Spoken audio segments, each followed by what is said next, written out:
Welcome back, everyone. I hope you're doing well. This is an extension of the early Muslim expansion. I'm glad you're here. This is season 3. I was thinking, should we continue this early Muslim expansion or should we take a break?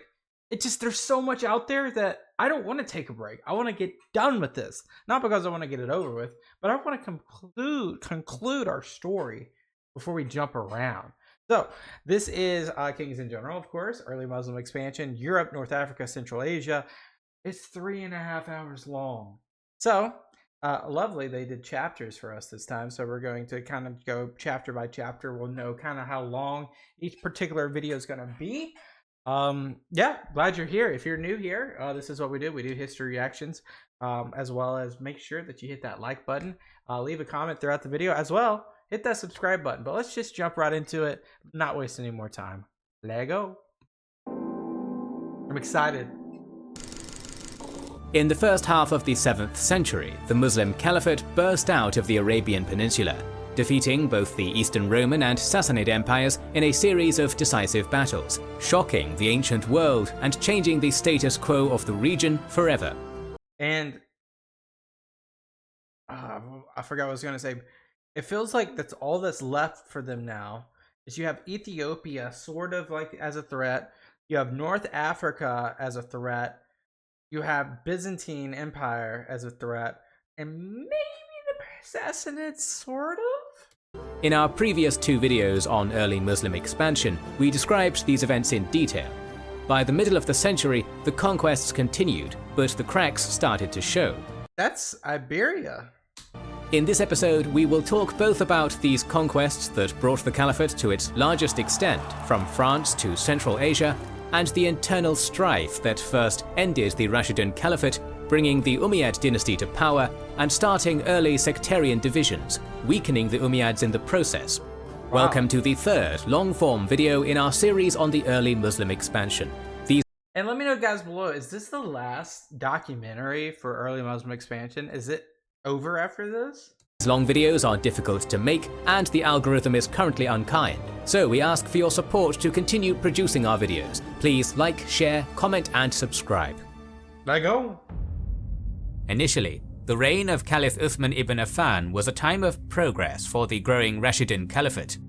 The governor of Egypt, Abdullah ibn Sa'ad, had used the new standing navy of the Caliphate to secure a steady tribute from the island of Cyprus in 649. Before defeating the Eastern Romans at sea in the Battle of the Masts.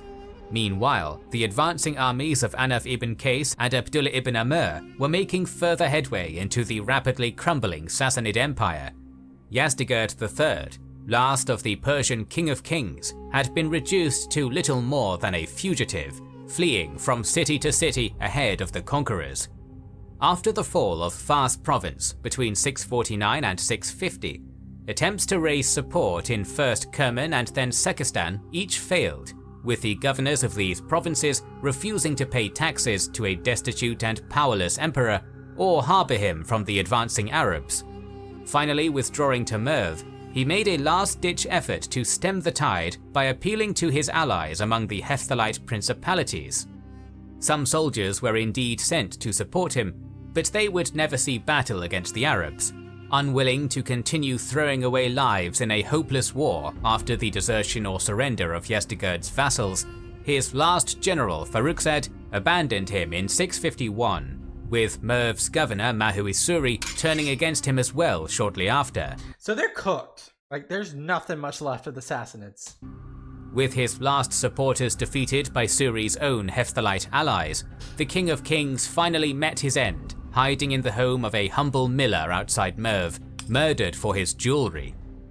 While local resistance would continue into Baristan for years to follow, the once great Sassanid Empire had ceased to exist, its dynasty continuing only through a family of exiles taking refuge in China. Wow. But for all the military victories of the Caliphate during Uthman's 12-year reign, its domestic policies would soon beget internal turmoil for the young and rapidly expanding state. The aging caliph's nepotism and unpopular economic policies created growing opposition to his rule from various strands of society. During Umar's reign, laws had been set in place forbidding Arab soldiers from buying land in conquered territories, keeping soldiers strictly separated from local populations, both to prevent foreign influences on the faith of his victorious armies and to protect the property of the conquered. Under Uthman, these restrictions were removed. That's good, you know, a little bit more freedom. Causing many soldiers in the Caliphate's armies to buy up huge tracts of land in Syria and Iraq, in some cases abusing their power and authority in order to drive inhabitants out and resell the same land at large profits, creating a new class of wealthy ex-soldiers establishing lavish estates across the Caliphate. This new taste for luxury among the conquerors drove up taxes and created great resentment among both non-Muslims and non-Arab converts. I mean, the Romans had a similar concept with like retiring individuals in cities. Not necessarily in the same context as this, but similar. On top of economic friction, Uthman also created for himself a theological controversy through his creation of a unified official version of the Quran. Prior to this, the ad hoc nature by which the Prophet's revelations were recorded and transmitted by his closest companions meant that many Qurans had minor variations in the text from one to the next, undermining a faith based on an eternal and infallible word of God. To correct this, Uthman had a gathering of religious scholars determine the canon account of the Prophet's words, gathering and burning as many of the variant Qurans as possible. The Quran of Uthman remains unchanged as the holy text for Muslims around the world today. Wow. But during his reign, some Muslims disagreed with the decisions Uthman's scholars reached, or Of course, because no one's going to accept newness, especially something as sacred as that. saw the destruction of any Quran as sacrilegious, adding their voices to the growing opposition. I don't think they should have destroyed. That's kind of, you know, that's very entitled for them to destroy different copy. I mean, maybe like you could have made a rule of not making new copies that are not within that. You should have kept the old ones just for context, you know? To his rule.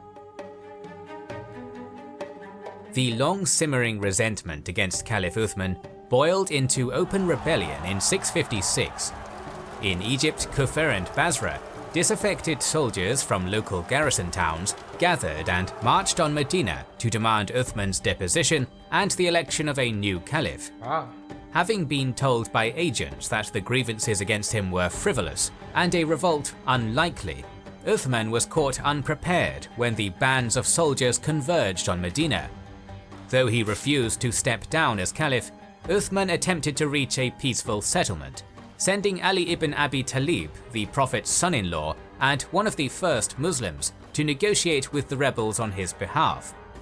The smaller Kufan and Basran detachments were convinced to make peace with Uthman, while the larger Egyptian force was mollified with a promise to remove their unpopular governor Abdullah from governorship in favour of Muhammad ibn Abi Bakr, the son of the first caliph. With Ali as guarantee of the agreement, and Ibn Abi Bakr leading them, they began their return to Egypt, apparently ending the immediate danger for Uthman. But on their return journey, the soldiers waylaid a messenger bound for Egypt with orders to have the rebel leaders executed. Taking it as a sign of treachery on Uthman's part, the rebels returned to Medina and surrounded Uthman's home, besieging him within, and once again demanded his resignation. Whether Uthman really ordered the rebels executed is unclear, with most accounts crediting the message not to Uthman but to his cousin and secretary, the future caliph Marwan ibn al-Hakam. Whatever the truth of the matter, the rebels cut off water to Uthman's house and gave increasingly threatening demands for his abdication, until one of Marwan's servants slew one of the rebel spokesmen with a stone from the balcony on June 16th, making a bloody end to the affair all but inevitable. One stone did it? That's crazy. Abandoned by most of his Umayyad clan, with the Iraqi rebels and notable... And it's interesting, you know, because maybe they're not showing the soldiers that are protecting this area besides these three, Hassan, Ali, and Hussein. There's more of the rebels. So it's interesting that that stone throw didn't incite a riot. Of Medina remaining neutral, Uthman ordered his remaining defenders to stand down in hopes of avoiding bloodshed between Muslims when the rebels attacked the house the following day. Regardless, Marwan and the children of Ali refused this order and attempted to save the life of their caliph. As Uthman sat for his noon prayers, Muhammad ibn Abi Bakr and a few of the Egyptian rebels climbed into his home from the roof of a neighboring house, threatening the caliph at sword point. Though accounts differ on the specific events, and on Abi Bakr's role in particular, the final outcome was the same. Uthman was the first caliph to be murdered by his fellow Muslims, an event that would shake the Muslim world to its core. Okay, so explain to me, those who are watching that are Muslim, is there any excuse for murdering caliph? Especially in terms of was there like any justice with doing this? Curious to hear your guys' thoughts. Following the murder, the rebel bands effectively controlled Medina, and under their influence, particularly the Iraqis, Ali was elevated to the role of caliph. As the Prophet's son-in-law and one of the major candidates in the previous election, Ali seemed a safe and popular choice. However, his reign would be saddled with the scandal of Uthman's murder, and demands for justice placed the new caliph in a difficult position. Given Ali's efforts to defuse the rebellion and the injuries his own son Hassan suffered in Uthman's defense, it is incredibly unlikely he had any role in his predecessor's murder.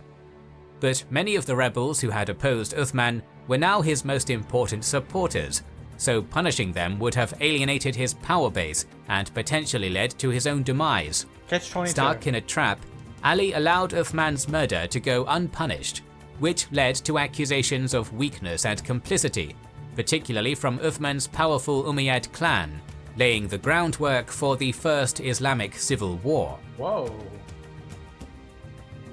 The first stirrings of conflict came from Talha ibn Ubaydullah and Zubair ibn al-Awwam, Ali's main competitors in the election that had brought him to the throne. In the past, the two had fought alongside Ali as comrades. But despite Talha's own previous opposition to Uthman, they had been among the most vocal for action against the rebels, and were quick to make common cause with another of Ali's detractors, Aisha, the widow of the Prophet himself. With Aisha as the unifying spiritual figurehead of the rebellion, funding from numerous Umayyad governors deposed by Ali at the beginning of his reign, and several prominent Muslim leaders, So is this the faction that eventually takes over the Rashidun Caliphate, the Umayyads? including Marwan and the murdered caliph's son, Aban ibn Uthman, flocking to her banner, Aisha's rebel army represented a significant challenge to Ali's leadership. Unfortunately for the so-called Mother of the Faithful, a number of crucial mistakes would undermine her cause. A great deal of effort was wasted trying to rally support in Iraq, despite most of the region being loyal to Ali. Then, when rebel leadership left Mecca to gain support in Basra in mid-October 656, internal discord fomented within their cause. Talha and Zubair were jockeying against each other for authority, while the secrecy of the army's destination created resentment from Marwan and the Umayyad clansmen within the army, who saw the insurgency more as a blood feud than a rebellion, and would have preferred to simply march to Medina and execute the conspirators who had slain Uthman, rather than waging a campaign to topple Ali. The anti-Ali movement was dealt another blow in December, when Aisha and her followers arrived in Basra. After hearing the speeches and calls to arms of Zubair and Talha in the marketplace outside the city, the reaction of the Basran populace was divided, with some offering support, while others denounced her. The first fighting of her rebellion occurred immediately after, when numerous market-goers loyal to Aisha or Ali began to scrap in the marketplace and strike each other with the soles of their shoes. More important than any marketplace brawl, however, was the response of Basra's governor, Uthman ibn Hunayf, who remained loyal to Ali. However, reluctant to bring bloodshed to his city, he allowed the rebels to camp the night while he waited for word from Ali, who was now on his way from Medina. A message from the Caliph soon arrived, instructing Ibn Hanif to give the rebels an ultimatum of loyalty to Ali or warfare. But by then, Aisha's army had already managed to entrench themselves in a defensible camp near the local garrison's storehouse. It should be noted that even after Caliph Uthman's murder, the thought of outright warfare between Muslims remained almost unthinkable to most, and so the prominent poet and scholar Salim ibn Amr al-Duwali was sent to make a lasting treaty for peace and to end the rebellion. When it was refused, Basra's cavalry commander Hukaym ibn Jabala stormed out with the governor's local forces. A short and bloody battle around Aisha's camp ensued. Many on both sides died, but the rebels were not dislodged. Dang. Afterwards, an uneasy ceasefire was signed, intended to last until Ali's arrival. The ceasefire would be short-lived, however. If Aisha remained unwilling to submit, Ali's arrival would only leave the rebels hopelessly outnumbered. So, on Talha's advice, a party of rebels captured the Basran governor in a surprise raid as he led the evening's prayers in the mosque, giving him 40 lashes and plucking his beard and eyelashes before imprisoning him. The following morning, Zubayr's son Abdallah led the rebels in an attack on the storehouse, killing 40 converted ex-slaves from Sind who had been posted as guards, and seizing the grain meant for the townfolk's winter provisions. Hukaym arrived shortly after in a great rage, demanding Abdallah release the governor and berating him for the killing of Muslims innocent of any role in Uthman's murder. When Abdallah refused, Hukaym attacked with the 700 men still with him, finding himself quickly surrounded and overwhelmed by the larger rebel army. Though he fought fiercely until the end, fatally striking one of the rebels with his own severed leg, according to one rather fanciful there's no way. account, Hukaym, his son, and many of his soldiers were killed, with the rest fleeing or surrendering, and leaving the rebels in full control of Basra. Yeah, they try and take the city. That's crazy. With Ali en route, the victorious rebels had little time to gather support for their movement. Though control of the city and its treasury brought most of the surrounding tribes at least nominally under Aisha's banner, emissaries sent north to Kufa had less success. While the province's governor, Abu Musa ibn Ashari, attempted to remain neutral, Kufan notable Zayd ibn Suhan, after receiving a message from Aisha fondly addressing him as a beloved son, as befitting her title of Mother of the Faith, responded that her beloved son would prefer her to stay safely at home. Ali's efforts were more fruitful. Sending his son al-Hassan to Kufa, Abu Musa was soon deposed, and more than 6,000 men were gathered for the retaking of Basra. With these joining Ali's 700 from Medina, and close to 2,000 who had gathered from various tribes along the caravan route, Ali arrived at Basra on December 5th with just under 10,000 men, met by Aisha's comparable army of Basrans and Meccans. After 3 days of standoff and attempts to sway the Basran tribes, a horseman was sent between the armies by Ali with a Quran at the end of his lance to exhort both sides to an honourable combat. When he fell dead, pierced by arrows, battle was joined, and the two cavalry-heavy armies came crashing together like thunder. Despite Aisha having, by most accounts, at least as large an army as Ali prior to his arrival, defections of several Basran tribes, both before and during the battle, weakened her force significantly.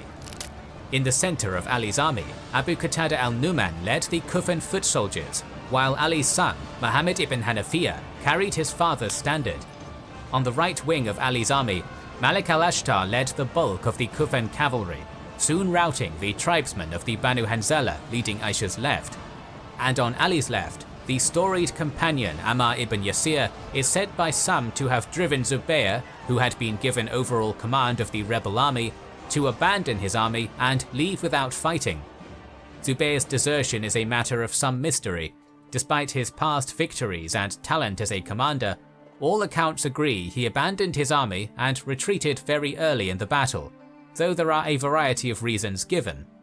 Some suggest that secret correspondence from Ali convinced him he had taken the wrong path, or that the Prophet had once said that Ammar would die at the hands of a band of wicked men, leading Zubair to question his role when the two came face to face on the battlefield.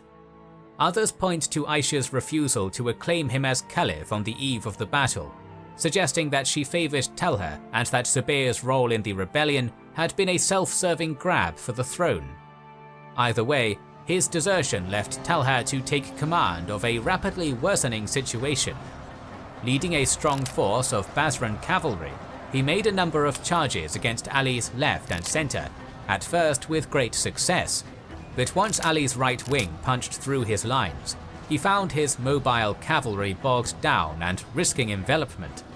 Turning about to withdraw and regroup for another charge, he was mortally wounded by an arrow to the back of his knee, not at the hands of Ali's forces, but of his supposed ally Marwan, apparently as a spiteful act of vengeance for Talha's opposition to Uthman now that their alliance to punish Ali and Uthman's murderers had come to naught. After firing the treacherous shot, Marwan was taken prisoner by Ali's victorious forces, while Aisha's leaderless forces collapsed. Named the Battle of the Camel after the camel Aisha had observed her defeat from the back of, this climactic battle in Basra had ended the first major challenge to Ali's caliphate, though further conflict remained ahead. Various figures are given for the casualties, with generally accepted figures hovering around 400 for Ali's army and 2,500 for Aisha's, the latter number being particularly high given that Ali pardoned all but one of the prisoners taken after the battle, but still plausible given the accounts of many rebels fighting on long after the army had fallen into disarray and defeat out of zealous devotion to Aisha. Wow. That's where we're going to stop it today, guys. Wow. Who would have thought that that was going to be an uprising this quickly? 20 years into the caliphate, we already have Aisha, and not to be sexist at any point in this video, but a woman leader. A woman leader. That is an interesting, I didn't see that coming. Actually, I didn't see that coming. Excuse me, but I just didn't see it coming. Guys, thank you guys so much for watching this video. We got a lot more, as you can see, we got a lot more to watch together. So make sure you hit that subscribe button. Make sure you hit that bell on the channel to get the notifications as well. So you're here and you're ready to watch whenever it uploads. I appreciate every single one of you. I'll see you guys in the next one. Peace out. Bye-bye.